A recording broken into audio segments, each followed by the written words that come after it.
this is exactly what we got on tap. We are going to talk about the Gerudo Desert, and we're going to talk about the Jabul waters. So there will be spoilers. Yep. There will be spoilers for those two sections. Let me repeat that. There will be spoilers today for Jabul waters and for Gerudo Desert. This is your chance. You've been warned, everybody, okay? There's going to be spoilers. Again, I don't really think that there's spoilers in the sense of, like, something that I would... Like, these are little, like, micro stories, but it's not like a spoiler for the overall narrative of the game. If you've ever played a Zelda game before, you probably know what to expect before you even do this, but we are going to be talking about that, so... There's your warning. Next week, we're going to be doing Hyrule Castle and some of the side content and like other stuff that you can do. Week after that, we are going to be talking about the 3 dungeons. And then the week after that, I think it's just endgame stuff, right? Mm-hmm. And then after that, we'll do, we'll talk about the game's story. We'll talk about the game's music. We'll talk about the dungeons. We'll talk about the bosses. We'll talk about, we have a lot of Echoes of Wisdom content coming in here in the next, the next couple months, actually. But that's how we're rolling for today. So spoilers up until the end of Gerudo Desert and Jabul Waters. So there we go. Let's get into it. So which one did you do first? You know what's funny? I think the majority of people that I talked to went to Gerudo first. I went to Gerudo first. I went to Gerudo first too, yeah. Have you heard from anybody who went to Jabul Waters first? I don't think so, but to be honest, I haven't really been asking a lot of people about it. I've just kind of been like playing at my own pace and seeing some of the Discord messages and stuff like that. It does seem like a lot of people pick Gerudo first. Yeah, I was talking to Catherine, to KB, and they said they went to Gerudo first, and yeah, that's where I went too. And I'm not sure why. I just kind of like gravitated in that direction for some reason. And it wasn't like a conscious decision. It's just how my adventuring took me, and I was like, okay, I guess I'm going to the desert first. Yeah, I kind of just ended up there. I think too. I think it's because like you start sort of by the desert, like you got the entrance to the desert. True. Yeah. I don't know, but that's where I started, and it kind of reminded me of Breath of the Wild in a little bit, because like you could, in that game, obviously you start in the 4 regions, and so for me, I started with Gerudo Desert the first time I played Breath of the Wild too. Oh, okay. I wanted to do the desert last because desert's not my favorite area, so I thought that was also another funny thing where I was like, why am I going to the desert first? Well, if it wasn't my favorite, I actually typically will get it out of the way. Gotcha. Like a slight spoiler for upcoming shows here, but there's 3 dungeons that you can do after the 4th dungeon, and one of them is the fire dungeon, and so I was like, I think I'll just do this one now because I wasn't as excited for it as I was like the other stuff, Mm-hmm. Makes sense. So yeah.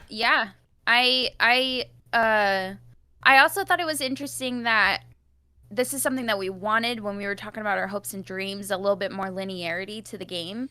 And there is linearity up until the first dungeon, basically, right?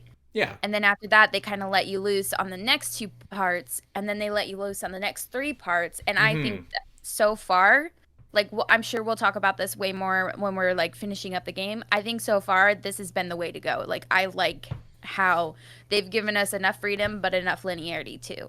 Yeah, I feel like it's not quite the sweet spot for me yet. I don't know, maybe it is actually. Maybe it is the sweet spot, but I still would just rather have, like, those, like, segmented progression of the game. But it's certainly better, I think, than Breath of the Wild and Tears of the Kingdom did it, where you have your little bit of freedom, you go back to a set piece after, then you have a little bit of freedom, and then another set piece after. So overall, I think it's a good way to kind of structure it. It's a better way to structure it, I would say.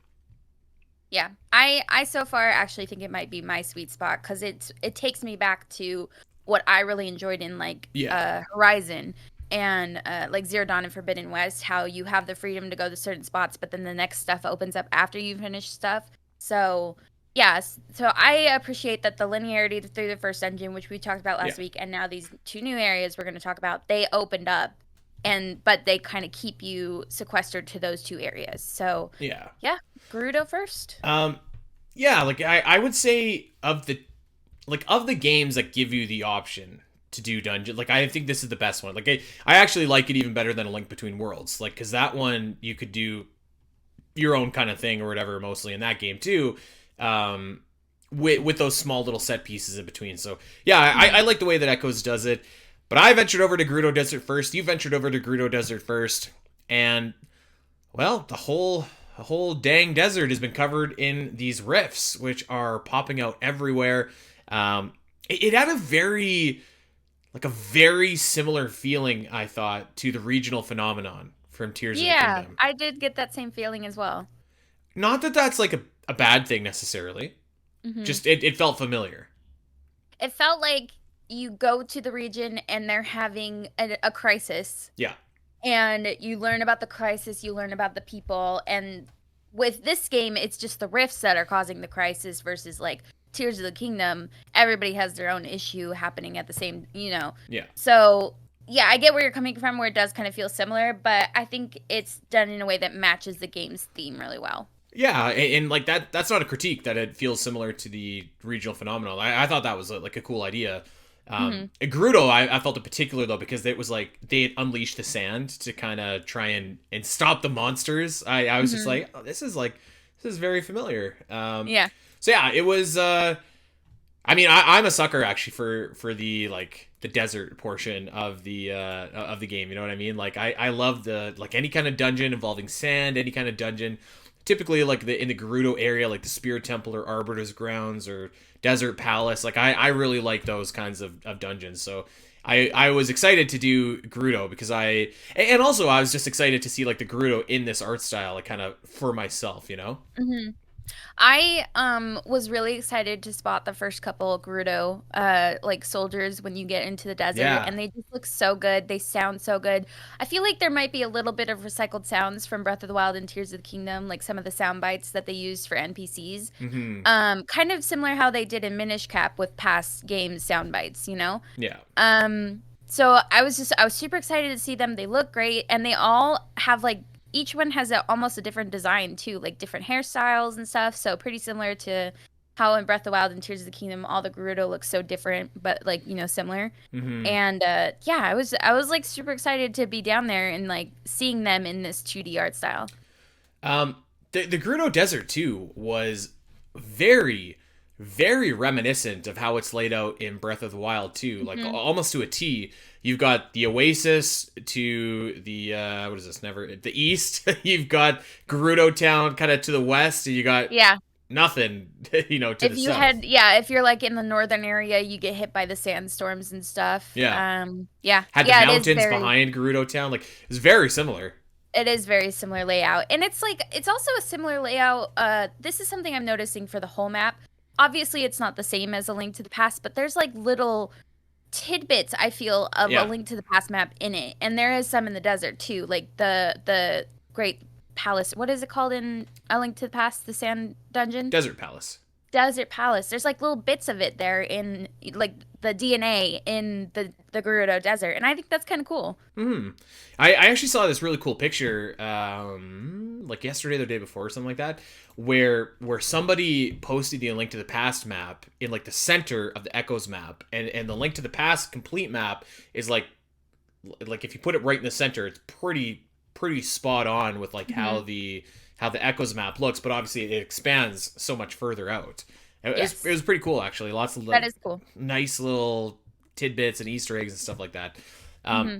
but yeah, so Gerudo Desert was laid out in a very familiar way to people that have played. That's one thing I've noticed about this game is it's really trying to toe the line between the people that probably only have played Breath of the Wild, Tears of the Kingdom, and like the classic Zelda fans. So like, there's a lot of stuff that's put there to make those, let's call them the newer Zelda players, familiar with everything Yeah, there. Which again, I didn't think was bad at all. yeah, especially with like a lot of the little stuff and Easter eggs that they put everywhere. Like for example, they have some like plushies of like original Legend of Zelda monsters Hmm. in people's houses. They have the little bobblehead cows from Majora's Mask in a few people's Yeah. houses. They have some like Sheikah stuff in Blueberry's basement that's from Kakariko Village from the Switch Zeldas. So they have a really fun mix of like a lot of stuff that if you're paying attention, you're like you can see like all the ages of Zelda in this game.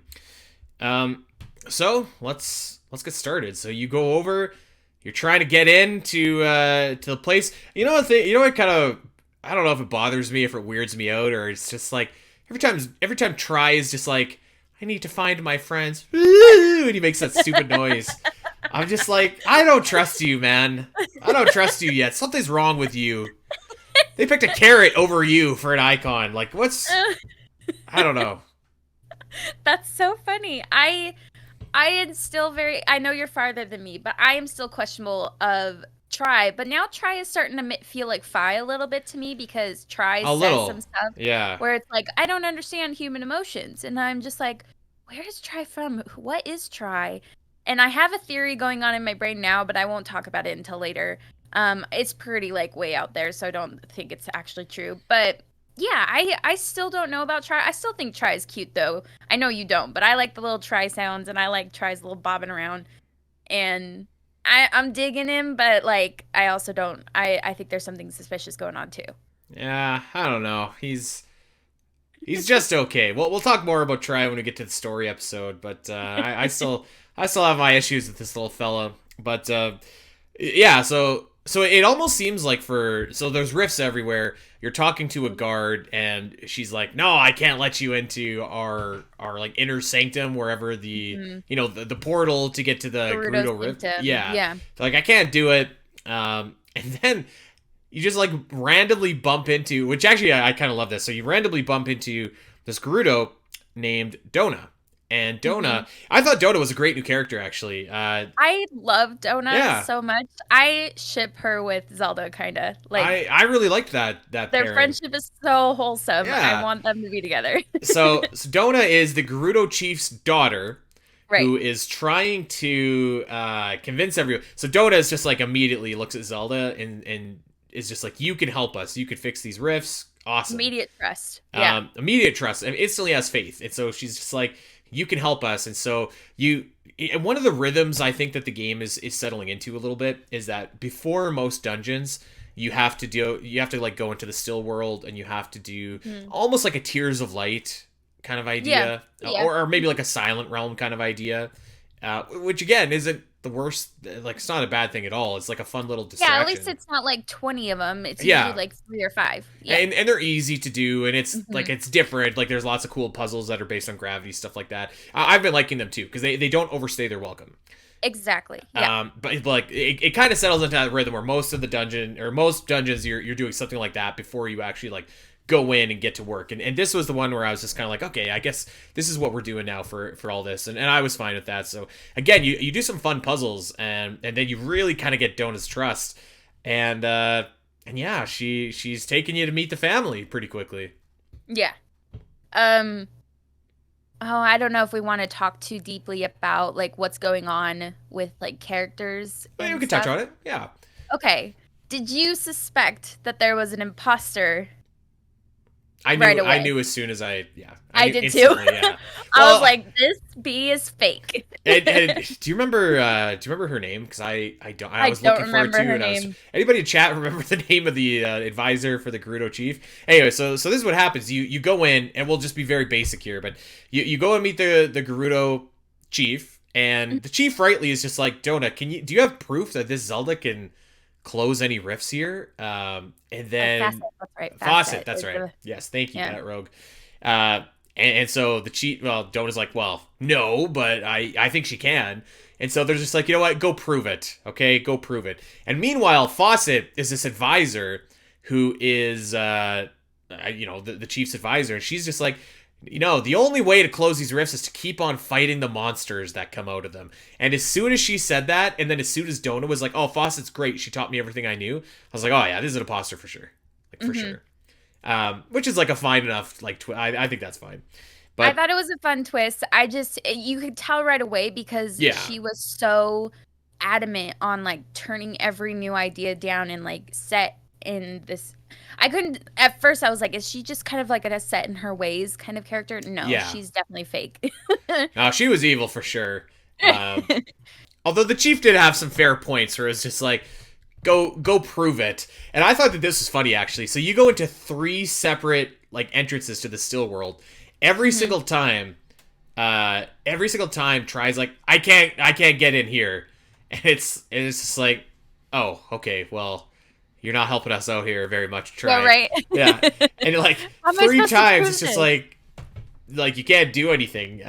So but God bless them, they let Zelda in anyways. Mm-hmm. So Yeah, you have to like you said, you do that one rift that's kind of in the top northeast corner, and that's how you like before they let you into the Gerudo Sanctum, and you do the little like yeah. light gathering or the little try friends gathering. And that's how you find out that Facet's an imposter too. You see her in the like, oh no, she's a fake. Yeah. I was pretty sure when I heard Me that. too. But And then yeah, so you go into the Gerudo Sanctum. Again, we're not gonna go like too into the dungeons, but we will touch on them. I thought this dungeon was great. I thought it was a great dungeon. I thought so too. I actually thought it was a little different, like what they decided to do with progressing, I guess, you know? Again, we don't want to get too deep into it because we'll do it in our definitive, dungeon ranking episode, I'm sure. But like, yeah, I actually thought it was like kind of different. And then it was also reminiscent to other past dungeons where you get to be outside and inside the dungeon. Yeah, I really like that. I did too. I thought that was really cool. Yeah, it kind of reminded me of a blend of like Desert Palace and actually like the Lightning Temple from Tears of the Kingdom. And, like, the past. Yeah, kind of, and Skullwoods, yeah. Skullwoods, thank you. It was really fun. I thought that it had good music. I thought that it had a good, again, spoilers for the second dungeon of the game, but I thought that there was a good fight with Link there. A challenging fight with Link too, actually. I had a little bit of a tough time with this one. I did too. Yeah, I did too. I thought that the boss was awesome, and there's some fun puzzles, and you get, and actually, I want to talk about this as we get into the next dungeon in Jabul Waters, but, so I was kind of thinking, as normally you do, you get a dungeon item, and in this game, you get the Bow of Might, or in this dungeon, you get the Bow of Might, and I was like, okay, cool, like, I can't wait to get the bombs next dungeon. And yeah, I did the same thing. We'll get to that, but like, yeah, I thought that this dungeon was really like. Here's the thing, I feel like the dungeons in this game remind me a lot of A Link Between Worlds, in that like all of them are solid. Like, there's not really a stinker of the bunch, but like for me, I know Rod Lloyd out there somewhere is disagreeing, shaking his head, but the dungeons in Link Between Worlds also, like, none of them are just like challenging for that like top 5 dungeon spot, but they're all just like really solid. And to be honest, I think that that's actually fine for Echoes of Wisdom, because I think that we just needed a return to really solid dungeons.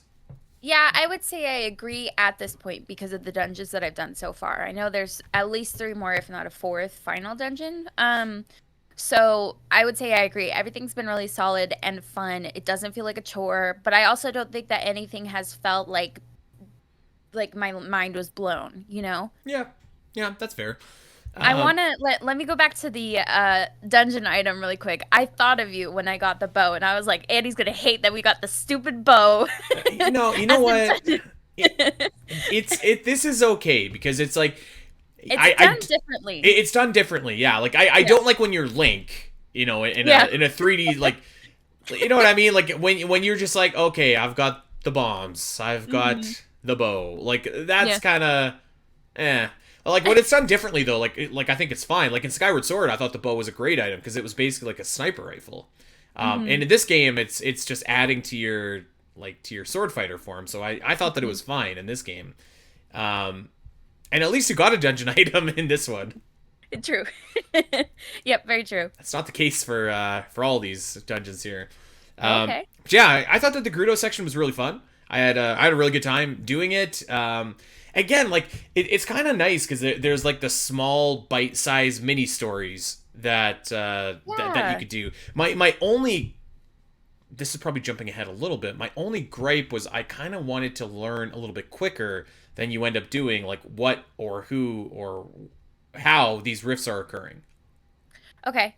Because, yeah, where I'm at the 4th dungeon that I just completed, that was like the first time that we had any kind of new information about what was going on. Yeah.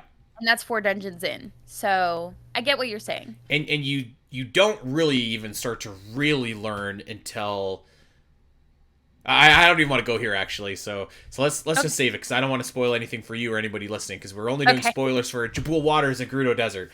Yes. But that we'll come back to that complaint. I mean, it's certainly a minor complaint. Like again, it's nothing that we're talking is like a make or break experience here. But I would say like I kind of wanted to like have that rolling in a little bit quicker than it did. I guess touching back on like the little microbite stories that you get with these regions, I really liked the Gerudo one. And something that I really enjoy when you are like completing the area, you've done the dungeon, you kind of help the people, is the little soft theme, like the main theme that plays, and it's like really hopeful and like just nice and lovely. I love it, and I think it's better in Jabul Waters. Like this one was great and fine, but Jabul Waters is better. And for those who are missing the stream, we just got a Zozo appearance on Andy over here. We you know, take a side tour here for a sec, Al. We had an incident on Friday where oh no, Sam left for work and she must have not closed the door all the way, and the door got like pushed open a little bit, and so the door was only open like a crack, and I go up to heat my coffee. I work from home, so I just went up for like a minute to heat my coffee, and I'm like, oh crap, the door's open. I was like, where's Zora? And so I was looking everywhere for her, and Sam comes home for lunch, and we're looking everywhere for her. We cannot find her anywhere, and I'm like freaking out because I was like, oh my god, Zora got out. And Link, and my dog Lincoln, of all people, finds Zora in like this completely new hiding spot. He goes over, he's sniffing something, and all you hear is like, "Rawr!" Like Zora's just growling at him. So she was fine, and she says hi. That's so funny. We've had that happen where like the garage door accidentally got left open, and I'm like, oh my god, where the cats are gone? They're both inside. Like they never left. I was pretty sure that she wouldn't leave, you know, but I wasn't 100% sure. I was like 95% sure. So yeah, that was like a stressful 45 minutes. Zozo, staying home. Good job. Yeah, you know, I thought that the Gerudo section was really fun. It was a nice little micro story. I thought the dungeon was great. I thought that the characters were really good. I thought Dono was a really good character, actually. I did too. Probably the standout for this portion of the game. Yes, and maybe up until like Hyrule Castle. We're of course speaking on like the level of this Zelda game, which is not as like high yes tier as like 3D Zelda games with more characters. So like for what we're being given, like I think Donut was fantastic. Yeah, I would say like as far as like your non-main characters in this game, like obviously Impa's awesome, but I thought Dodo was like a nice little like a bit player in this story. So yeah, that was the Gerudo portion. You know what? I don't know if I would be tempted to say that I liked Gerudo or Jabul Waters more, because I thought I would like Jabul Waters, but I thought of like the 4 areas that we saw like in the trailers and stuff like that. I was kind of like Jabul Waters to me maybe seems like the least, maybe like the second least interesting after the Elden region. I don't know, but I had a blast with this story. Too. I have one critique about it. Okay. Actually, maybe like 2 critiques, but other than that, I thought it was really fun. I thought it was really fun to like combine the river and the sea Zora together. It's just like, I don't know. It's just, it feels like it's never been done, and it was just like a charming kind of. They were clashing and they were fighting, and it was very cute. I loved it. It was kind of funny because it like even the sea and the river Zora weren't like fighting with each other too much. It was the chiefs of each one, and even the one like the subjects were like they're kind of like we're fine, you know. We like our friends, you know. But the chiefs they bicker a lot, and this is a really bad bicker fight that they're having right now.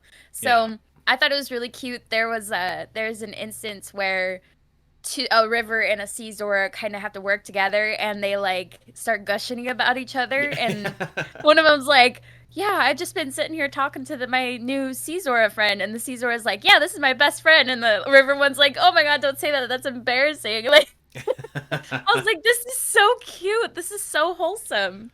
Yeah, I thought that it was like a fun little section there. And you know what I will say about Echoes of Wisdom, actually, which I appreciate, is that the swimming mechanics are super easy. Oh, so They're easy. nice and easy, and even when do you get the water block at this point in the game, or does that come You later? get the water block in the first still world that you go to when Chief Drag gets sucked into the still world. Right. That's when you get the water block. That's one of my go-tos now. Like Mine even too. to this point in the game. Hmm. Yeah, the swimming, thank God, is like super nice and easy. I don't know about Hmm. you. So with the Gerudo section, actually, I missed out on buying the charm that stops you from sinking into the quicksand. And I was like, I am not doing that again. Like I'm getting the charm to swim faster, so that helped me too. But yeah, thank goodness that's a nice and easy mechanic. Just one button to swim up, one button to swim down. Yeah, and like the seamlessness of going from land to water is really good too. Yeah. You don't have to there's no like jumping motion. You just go straight into the water. Moving in the water is so easy compared to like you think Skyward Sword, Majora's Mask, moving in the water is not that easy. Yeah. So it's seamless, it's great. Even in the weird like still world where like the water sections are turned sideways and you have to go from the sideways water section to the right way land section is still seamless. Like I just think they did such a good job with the water and the swimming mechanics in this game. Yeah, it looks really great, and it feels great too, which is really nice and important because like typically like I think that's why water dungeons and like water sections in video games in general get a bad rap is because you got to be in water and water Hard to physics maneuver. and mechanics can be hit or miss. So Yeah. I thought they did a really good job with that, and yeah, the story was just charming. I thought that both chiefs were like were fun characters. Hmm. You know what my favorite character might have been in this whole thing? Was it Rogma? It wasn't. Who Who was was that it? again? Rogma is Kushara, the sea Zora's like attendant, Oh, her okay. little assistant. I'm like so bad with everybody's name in this game. I'm like, who are you? And they're missing that page actually that Tears of the Kingdom had where it showed you like important characters and stuff.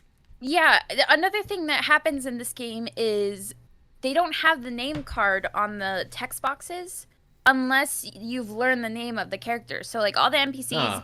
none of them have names on their like text boxes until you like learn their name. Like an important character, you learn Yeah. their name, and then it has it. And I just think that's really odd and difficult. But I also just did a bunch of side quests with the chiefs again after the fact, so Yeah. that's why I remember their names so clearly now. Um. No, my favorite character was Jabu Jabu. Oh, This guy was awesome. And he looks great. He's like a big fish. And so Jabu Jabu, everybody's like, man, Jabu Jabu's being a real prick lately. And I was like, yes, we have a Jabu Jabu imposter. That's fantastic. And that's exactly what happened. And yep.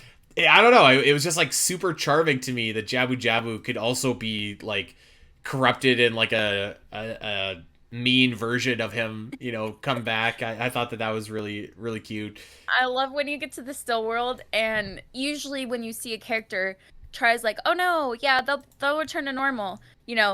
Don't say anything about Jabba Jabu. He's just a bridge Yeah. between the land to the dungeon, and it's Yeah. so You funny. just walk all over him. You just walk over him.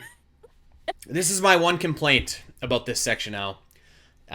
So, and you know this.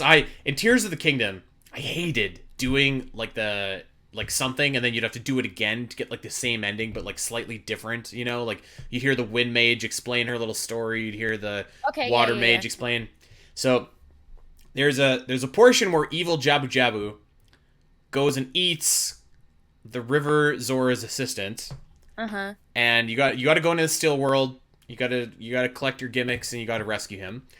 And then afterwards, the River Zora is like traumatized, and so the Sea Zora chief, whose name is Kshara, comes over. Kushara. What is it? Kushara. What did I call her? Shara. I think I said Kushara. I think you were Okay. just talking. Kushara comes over and she plays the River Zora a nice little song, and the Zora's like, oh, okay, I feel better.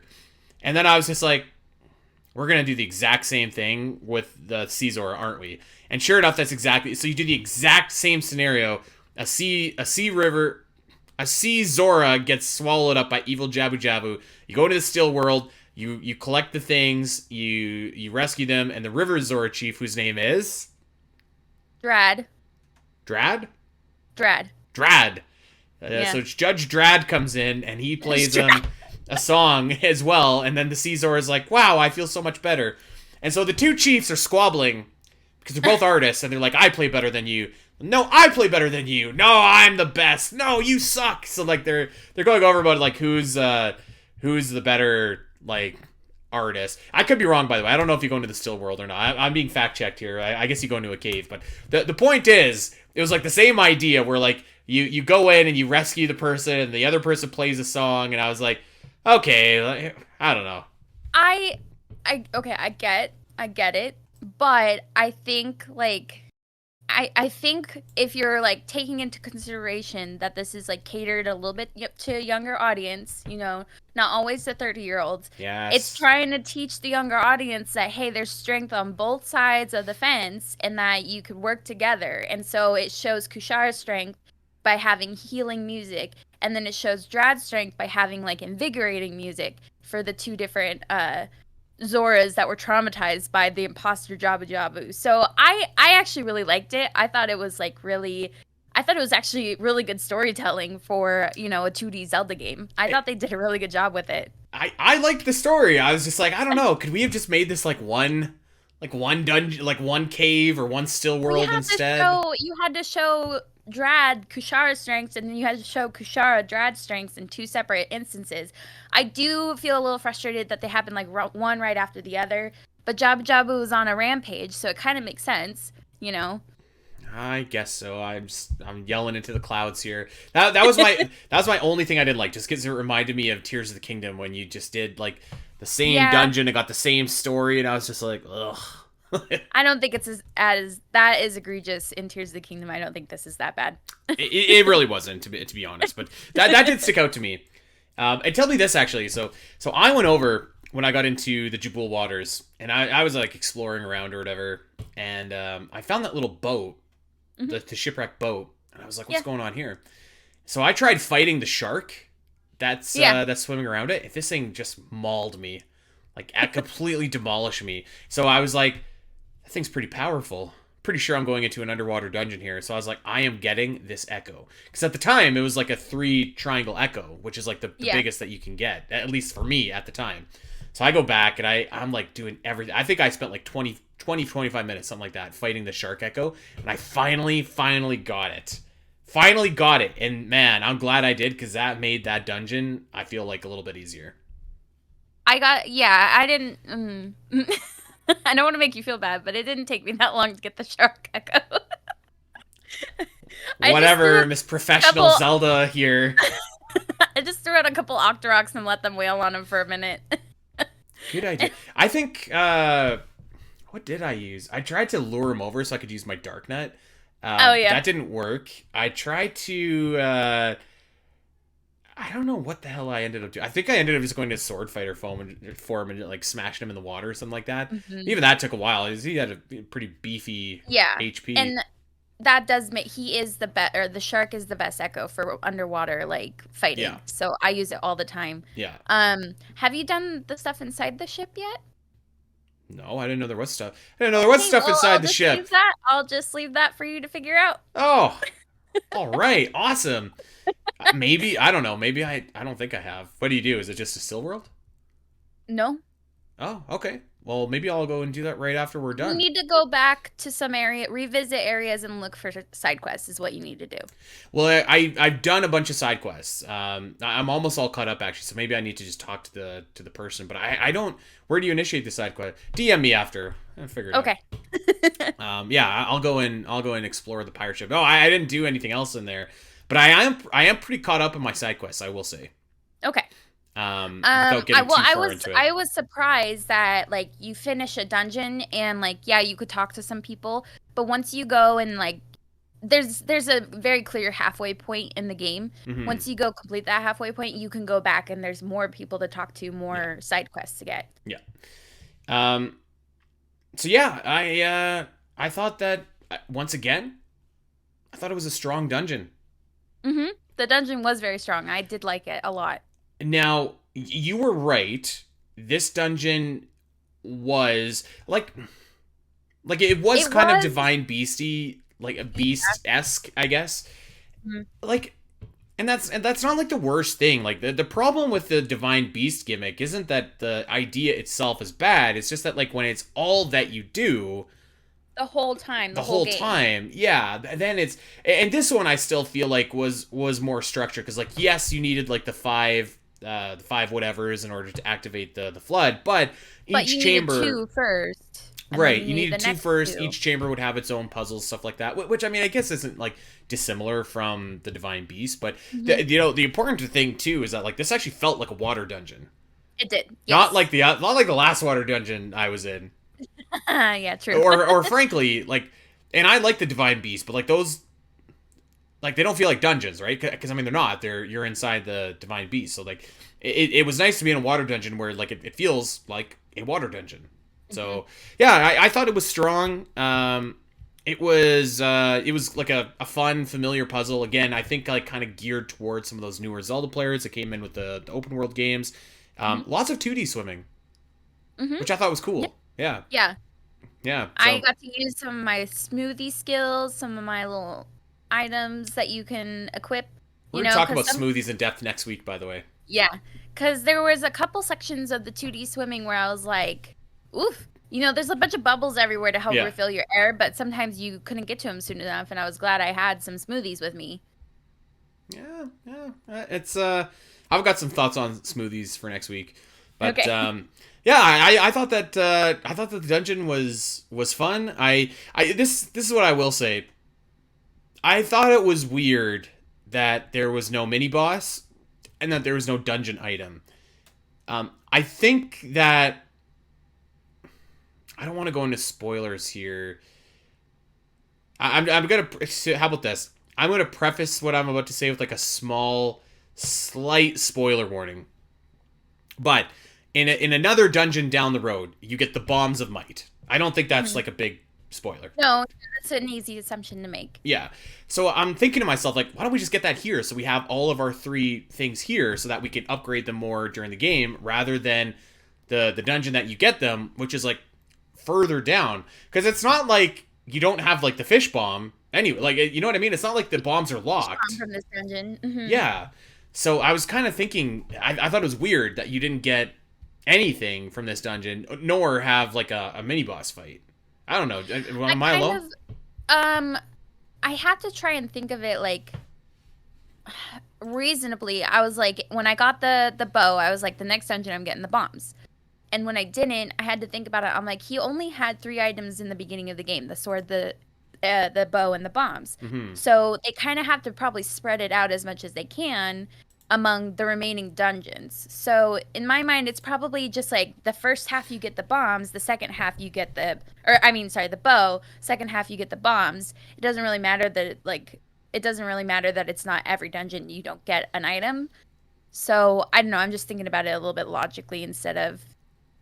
Well, like, I don't know, because like by the time you actually get the bombs, you don't need the bombs, so it's like, I don't know, that doesn't seem like pacing wise, that seems a little bit off to me. But Mhm. I would say again, that didn't really affect my enjoyment of this dungeon. Yeah, we haven't talked about it a lot actually, but I wanted to shout out too. Like I thought the dungeon music was really good, really creepy.